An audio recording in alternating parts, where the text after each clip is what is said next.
આજ રોજ અમૂલની અંદર ખોટી રીતે મારા પશુપાલકોને તમામ મંડળીની અંદર અવરકમાંથી કવરક કરી દીધો છે.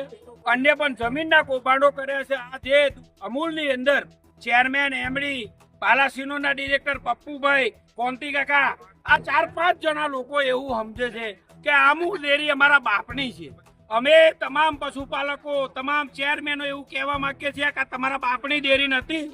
આ અમારા 1258 ગામોની પશુપાલકોના હિતની અમૂલ ડેરી છે. ત્યારે તમે જે ખોટું કરી રહ્યા છો એના ઉપર અમારો વિરોધ છે.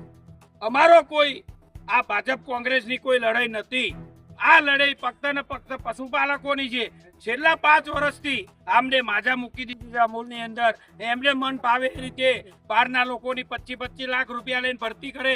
અમારી 27/9ની સાધારણ સભાની અંદર પણ માંગણી હતી કે 3 મુદ્દા ઉપર માંગણીની રજૂઆત હતી, પણ આજ સુધી 10 મહિના જવા આવ્યા તો સુધી આ લોકોના પેટમાં પાણી નથી હલતું. ત્યારે આમાંથી ક કર્યા છે એટલે તમામ મંડળીના લોકો અમે આજે આવેદન પત્ર આપવા આવ્યા છે. અમૂલ ડેરી બાદ તમે ક્યાં છો? અમૂલ ડેરીની અંદર જ ઉભા છીએ અમે. પણ આ લુખાઓને અમે કહેવા માંગીએ છીએ કે માફમાં રહેજો. આવનારા દિવસોમાં અંદર આ 1258 મંડળીની અંદર એક પણ ગામમાં નહીં બેહાય. મારા પશુપાલકોનો ન્યાય આપજો. અગર કોઈનો મત નહીં આલે લીલા તોરણે હારા લુખાઓ ઘેર જશે.